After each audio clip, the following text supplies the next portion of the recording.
Hello everyone, welcome back to target for IQ. मेरा नाम है वैभव। आज की क्लास में हम सुप्रीम कोर्ट के लेटेस्ट जजमेंट के बारे में बात करेंगे, जो कि है maintenance of the divorced Muslim women. ठीक, इस पर्सपेक्टिव को जानने से पहले पहले हम थोड़ा सा हिस्ट्री जान लेते हैं कि डाइवोर्स वुमेन को जो मेंटेनेंस मिलती थी, पास्ट में क्या क्या इंसिडेंट हुआ, कौन कौन से जजमेंट्स आए, उन जजमेंट्स में क्या बोला गया।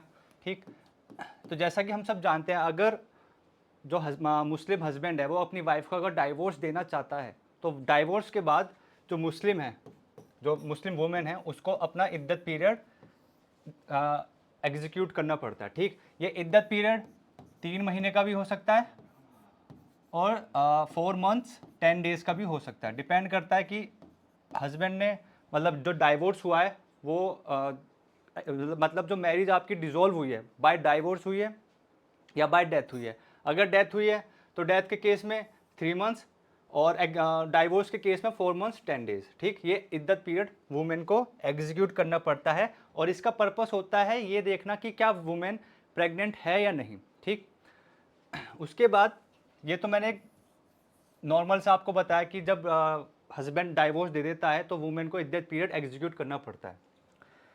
अब बात करते हैं केस का, जिसका नाम था शाहबानो केस। काफ़ी फेमस केस है। इस केस में बोला गया था कि जितनी भी वुमेन हैं, चाहे वो हिंदू हो, चाहे मुस्लिम हो, क्रिश्चियन, कोई सी भी रिलीजन की हो, उनके पास ये राइट है कि वो सेक्शन 125 ऑफ सीआरपीसी का यूज़ करते हुए अपना मेंटेनेंस क्लेम कर सकती हैं। ठीक, क्योंकि इस केस में भी ये इशू उठा था कि मुस्लिम को 125 में मेंटेनेंस नहीं मिलना चाहिए, बट सुप्रीम कोर्ट ने बोला कि मुस्लिम हो, हिंदू हो, क्रिश्चियन हो, कोई भी रिलीजन की वुमेन हो, उनके पास ये अधिकार है कि वो सेक्शन 125 में आकर अपना मेंटेनेंस क्लेम कर सकती है और उनको मेंटेनेंस मिल सकता है।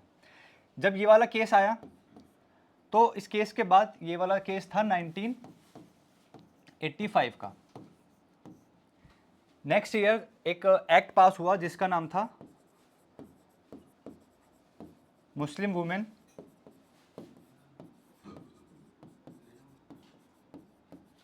प्रोटेक्शन ऑफ राइट्स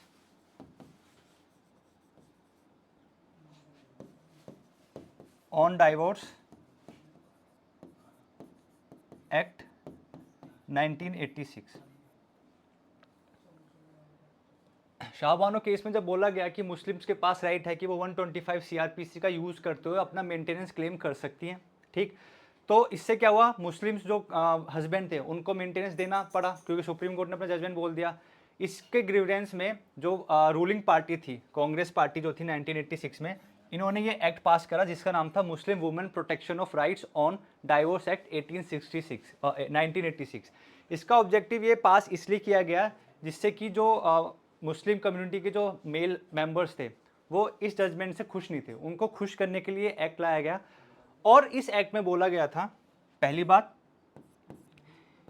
कि जो मुस्लिम फीमेल है वो अगर मेंटेनेंस क्लेम करेंगी तो उनको सिर्फ मेंटेनेंस इद्दत के टाइम पे ही मिलेगा। एक बार इद्दत पीरियड खत्म हो गया, मुस्लिम वुमेन के पास कोई भी अधिकार नहीं है कि वो अपना मेंटेनेंस वापस से क्लेम करें। ठीक, तो मेंटेनेंस आपको सिर्फ और सिर्फ इद्दत पीरियड के समय ही मिलेगा। इद्दत पीरियड खत्म हो गया उसके बाद आप मेंटेनेंस क्लेम नहीं कर सकते हो। दूसरी बात इसमें बोली गई थी कि अगर आपको मेंटेनेंस चाहिए इद्दत टाइम पीरियड के खत्म होने के बाद, तो आप सिर्फ अपने लीगल रिप्रेजेंटेटिव से ही मेंटेनेंस क्लेम कर सकते हैं। लीगल रिप्रेजेंटेटिव्स वो मेंबर्स होते हैं, आपके मरने के बाद आपकी प्रॉपर्टी किन किन व्यक्तियों के पास जाएगी, जिन व्यक्तियों के पास जाएगी वो आपके लीगल रिप्रेजेंटेटिव्स होते हैं। और अब अगर आपको इद्दत पीरियड खत्म होने के बाद मेंटेनेंस चाहिए, तो जो आपके लीगल रिप्रेजेंटेटिव्स हैं वो ही ये आपको मेंटेन करेंगे। ये राइट अब उन्हीं का ही होगा, ये लाइबिलिटी अब उन्हीं की होगी।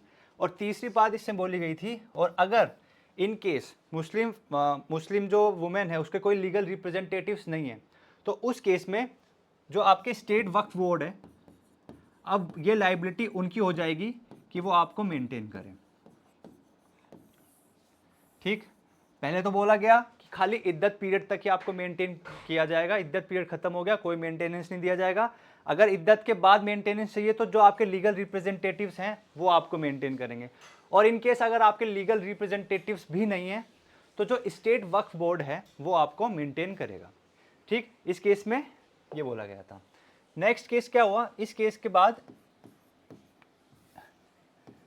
मतलब इस एक्ट के बाद केस आया Daniel Latifi case, Daniel Latif versus union of India. ये केस आया था 2001 में।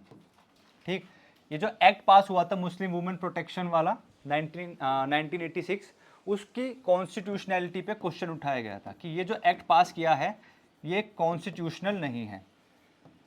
ठीक, तो सुप्रीम कोर्ट ने क्या बोला, सुप्रीम कोर्ट ने पहली पॉइंट बोला कि ये जो एक्ट है ये कॉन्स्टिट्यूशनल है, क्योंकि जो स्टेट की जो लेजिस्लेचर की जो इंटेंशन है वो कहीं ना कहीं इस एक्ट में दिखाई जा रही है कि हाँ वो चाहते हैं कि अगर वुमेन को मेंटेनेंस चाहिए तो इद्दत पीरियड तक मिलेगी, इद्दत के बाद अगर आपको चाहिए तो आपके लीगल रिप्रेजेंटेटिव्स या स्टेट वक्फ बोर्ड आपको मेंटेन करेंगे। तो सुप्रीम कोर्ट ने यही बोला कि जो लेजिस्लेचर की जो इंटेंशन थी मेंटेनेंस प्रोवाइड करना मुस्लिम वुमेन को, वो ये इंटेंशन इस एक्ट में दिखाई दे रही है, इसलिए जो एक्ट है ये आपका कॉन्स्टिट्यूशनल है। ठीक, इस केस में क्या हुआ, री इंटरप्रेट किया गया था, यानी कि जो इस एक्ट का जो सेक्शन नंबर 3 क्लॉज ए था उसको दोबारा से इंटरप्रेट किया गया, और इंटरप्रेट करने के बाद बोला सुप्रीम कोर्ट ने कि जो मुस्लिम हस्बैंड है जो ये सोचते हैं कि ये हमारी लाइबिलिटी है कि हमें अपनी वाइफ को मेंटेनेंस देना चाहिए, ये आपकी लाइबिलिटी नहीं है। आप बिल्कुल ये ना सोचें कि भाई अब मेरे पास मेरी वाइफ है, इन फ्यूचर अगर डाइवोर्स होता है या मेरी डेथ होती है तो मेंटेनेंस मांगेगी, तो ये आप अपनी लाइबिलिटी ना माने। ठीक, इसमें यानी सेक्शन 3A को दोबारा से रीइंटरप्रेट किया गया। इसके बाद तीसरी बात जो कोर्ट ने बोली थी वो ये बोली थी कि आप जो मेंटेनेंस देंगे ना, आप मेंटेनेंस सिर्फ 2 पर्सपेक्टिव में देंगे, जब तक आपकी जो ये वाइफ है, डाइवोर्स वाइफ है, उसकी दोबारा से शादी नहीं हो जाती, दूसरी या वो खुद ही कैपेबल हो जाए अपने आप को मेंटेन करने के लिए। तो सुप्रीम कोर्ट ने क्या बोला, सुप्रीम कोर्ट ने बोला कि आप मेंटेनेंस का जो अमाउंट बैठता है जब तक उसकी शादी नहीं हो जाती या वो दोबारा अपने आप को कैपेबल ना कर ले अपने आप को खुद से मेंटेन करने के लिए, इतना अमाउंट आप इद्दत के टाइम पे उसको प्रोवाइड कर दें ड्यूरिंग इद्दत पीरियड।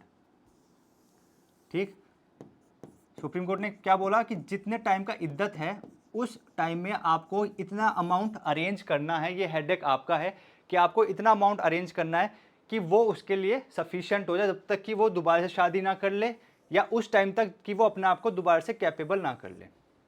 ठीक, तो डैनियल लतीफ़ केस में ये बोला गया था। तो ये थोड़ा सा हिस्ट्री था मैंने आपको समझाया। अब सुप्रीम कोर्ट ने जो लेटेस्ट केस आया 2024 में जिसका नाम है Mohammed Abdul Samad versus state of Telangana, इसमें सुप्रीम कोर्ट ने क्या बोला है। ठीक, और अपीलेंट के जो वकील थे उनकी क्या कंटेंशंस थी, रेस्पोंडेंट के जो वकील थे उनकी क्या कंटेंशंस थी, हम इस केस में आइए डिस्कस करते हैं। तो केस का नाम इंपॉर्टेंट हो गया आपके प्री पॉइंट ऑफ व्यू से, इवन आप मीन्स में भी यूज़ कर सकते हैं अगर आप यूपी पीसीएस का पेपर देना चाहते हो। फिर दूसरी बात, 2 जजेस बेंच थी और जजेस का क्या नाम था, पहले जस्टिस थे हमारे जस्टिस BV नंगराथन एंड सेकंड थे जस्टिस ऑगस्टिन जॉर्ज। ठीक, थोड़ा सा फैक्ट्स जान लेते हैं इस केस में हुआ क्या था। 2012 में शादी हुई थी हस्बैंड वाइफ की। ठीक, वाइफ ने मैट्रिमोनी यानी अब जो अपना ससुराल था वो 2016 में छोड़ दिया था।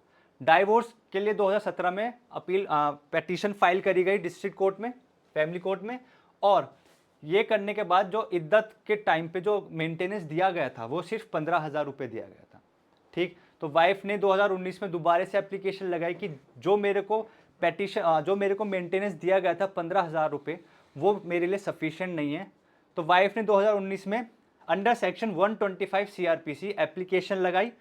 ठीक, और एप्लीकेशन लगाने के बाद जब केस डिस्पोज ऑफ हुआ तो डिस्ट्रिक्ट कोर्ट ने बोला हस्बैंड को कि आपको मंथली 20,000 रुपये अपनी वाइफ को देने हैं। ठीक, जब डाइवोर्स हो गया, सब कुछ हो गया, डाइवोर्स होने के बाद जो इद्दत के टाइम पे जो हस्बैंड ने मेंटेनेंस दी वो सिर्फ 15,000 दे दी, मंथली नहीं, ओवरऑल 15,000 दे दी वाइफ को, किलो आपका ये मेंटेनेंस है। अब 15,000 में क्या हो रहा है, कुछ भी नहीं होता, हम सबको पता है। तो इसी से 2019 में वाइफ ने एप्लीकेशन लगा दी 125 CRPC के तहत कि मेरे को मेंटेनेंस अच्छे से दिया जाना चाहिए। जब कोर्ट ये मैटर डिस्पोज ऑफ हुआ डिस्ट्रिक्ट कोर्ट के सामने, तो डिस्ट्रिक्ट कोर्ट ने बोला कि हस्बैंड को कि आपको हर महीने 20,000 रुपये अपनी वाइफ को देने हैं। ठीक, पेटिशनर ने क्या किया, जो फैमिली कोर्ट में जो जजमेंट आया उसके अगेंस्ट जाकर हाई कोर्ट में अपील फाइल करी, बट हाई कोर्ट में अपील फाइल करने से पहले उन्होंने वापस से अपील फैमिली कोर्ट में अपनी पेटिशन दायर करी और कहा कि जो 20,000 रुपये है ना, इसको आप कम करिए, 20,000 रुपये पर मंथ बहुत ज़्यादा है। ठीक, तो फैमिली कोर्ट ने 20 से 15,000 रुपये कम कर दिए थे। उसके बाद क्या हुआ, फिर उन्होंने अपील फाइल करी हाई कोर्ट में। हाई कोर्ट ने क्या करा, तेलंगाना हाई कोर्ट ने इस अपील को रिफ्यूज़ कर दिया और बोला कि जो फैमिली कोर्ट का जो ये ऑर्डर है, हम इसको ओवरटर्न नहीं करेंगे, इसको हम रिजेक्ट नहीं करेंगे। ठीक, फिर इससे सुप्रीम कोर्ट पहुंचे अपने ये अपीलेंट, तो पेटिशन फाइल करी सुप्रीम कोर्ट ने। और पेटिशन के जो वकील थे, पेटिशनर के जो वकील थे, उन्होंने क्या आर्ग्यूमेंट रखा, ये देखते हैं। The petitioner argued that the maintenance claim should be governed by the Muslim women protection of rights on divorce act 1986 rather than section 125। तो उन्होंने क्या बोला, उन्होंने बोला कि जो सेक्शन 125 के तहत इन्होंने फैमिली कोर्ट में जो अपनी याचिका लगाई थी कि मेरे को मेंटेनेंस मिलना चाहिए, तो पहली बात तो उन्होंने बोला कि 125 में तो आप एप्लीकेशन लगा ही नहीं सकते हो। आपको अगर मेंटेनेंस चाहिए था तो आपका जो एक्ट है, मुस्लिम वाला act, Muslim women protection act 1986, आप इसके तहत ही जाकर मेंटेनेंस क्लेम कर सकते थे। बट आप गए कहाँ हो, आप गए हो 125 में, तो आपका ये वाला पॉइंट हो गया गलत।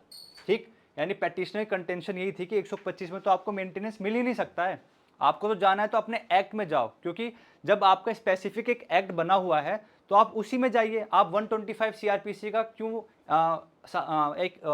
क्या बोलते हैं, सहारा क्यों ले रहे हैं? तो पेटिशनर ने ये बोला।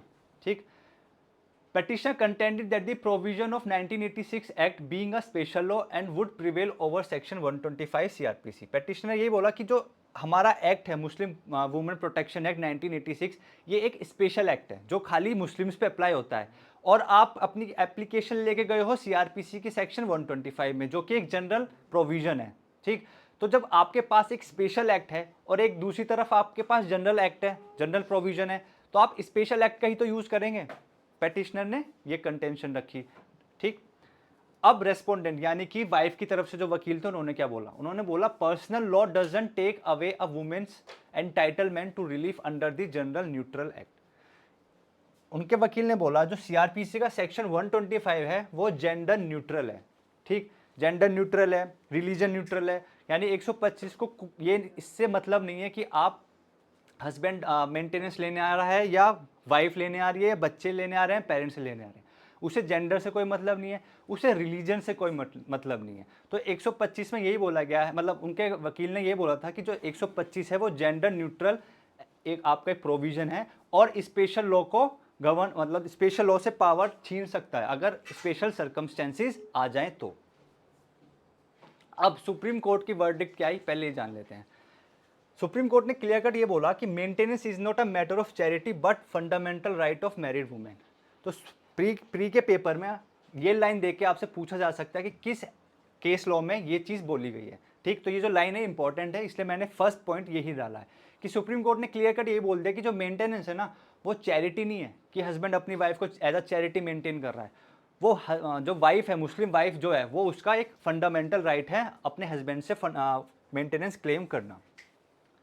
Some husbands are not conscious of the fact that the wife who is homemaker is dependent on them emotionally. Time has come for Indian men to recognize the indispensable role and sacrifice made by the housewives for the family.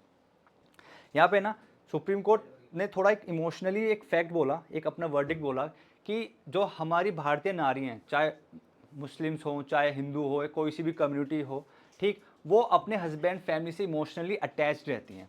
और अब ये time आ चुका है कि husband को ये चीज़ समझनी चाहिए कि वाइफ इमोशनली अटैच रहती हैं, उनका क्या क्या सेक्रीफाइस होता है घर को बनाने में। ठीक, इन केस अगर आपकी मैरिज सेपरेट हो जाती है, आप डाइवोर्स ले लेते हो, तो ये आपका एक अधिकार हो जाता, वाइफ का एक अधिकार हो जाता है, और आपका एक ये मोरल ड्यूटी बनती है कि आप अपनी उस वाइफ के लिए एक सफिशिएंट अमाउंट का मेंटेनेंस दे। ठीक, third point, the ruling reiterated that the maintenance under section 125 CrPC exists in addition to the provision of Maintenance Act 1986 not against it। Supreme court ने ये बोला कि जो सेक्शन 125 है सीआरपीसी का, ये और जो अपना जो एक्ट है 1986, वो दोनों एक आपको कॉन्ट्राडिक्ट नहीं कर रहे हैं, ये एक एडिशनल आपको फैसिलिटी दी जा रही है। अगर मुस्लिम चाहे तो इस एक्ट के अंदर मेंटेनेंस क्लेम कर सकती है, और अगर इस एक्ट के तहत नहीं चाहती तो वो 125 सीआरपीसी में जाके भी अपना मेंटेनेंस क्लेम कर सकती है। ठीक, तो जो दोनों प्रोविजंस हैं 125 सीआरपीसी या आपका जो एक्ट है 1986, ये एक दूसरे को कॉन्ट्राडिक्ट नहीं करते बल्कि सप्लीमेंट करते हैं। ठीक, सपोर्ट करते हैं एक दूसरे को।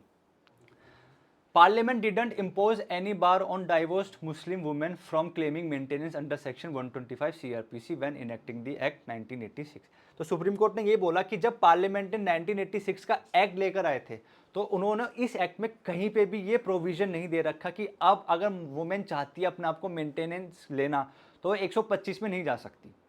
अगर ऐसा कुछ होता तो इस एक्ट में लिखा हुआ होता, बट ऐसा कुछ भी नहीं है। तो वुमेन के पास दोनों राइट है, 125 में अगर वो चाहती है तो उसको मेंटेनेंस मिल सकता है, और अगर 125 में ना जाना चाहे तो 1986 का एक्ट, जो एक्ट है आपका, यूज करते हुए अपना मेंटेनेंस क्लेम कर सकती है। The court open that the choice lies with the Muslim women to apply for maintenance. वही वाली बात है कि ये अब मैटर ऑफ चॉइस है वुमेन का कि 125 में तहत मेंटेनेंस चाहिए या इस एक्ट के अंदर आकर मेंटेनेंस चाहिए। Alternatively, if she is financially independent, she could seek maintenance under 1986 Act till the expiry of the iddat period. Supreme court ने बोला कि वुमेन जो मेंटेनेंस क्लेम करना चाहती है, अगर वो खुद ही कैपेबल है अपने आप को मेंटेन करने के लिए, उसके बावजूद भी उसको मेंटेनेंस मिलेगा, बट सिर्फ और सिर्फ इद्दत के टाइम तक मिलेगा। चाहे 3 महीने की इद्दत हो या 4 महीने 10 दिन की इद्दत हो, जब तक इद्दत का टाइम पीरियड खत्म नहीं होता आपको मेंटेनेंस मिलेगा, इवन दो कि जो वो मुस्लिम है वो अपने आप कैपेबल है अपने आप को मेंटेन करने के लिए। Divorce Muslim women is entitled to seek recourse to either or both of the provisions, the option lies with the women. Supreme court ने वही बोला कि ये ऑप्शन अब ना वुमेन के ऊपर डिपेंड करता है कि वो 125 सीआरपी से यूज करते हैं या 1986 का एक्ट यूज करेंगे। Justice Nagarthan clarified that Muslim women who have been divorced through illegal methods such as triple talaq are also entitled to maintenance under section 125 of the CRPC।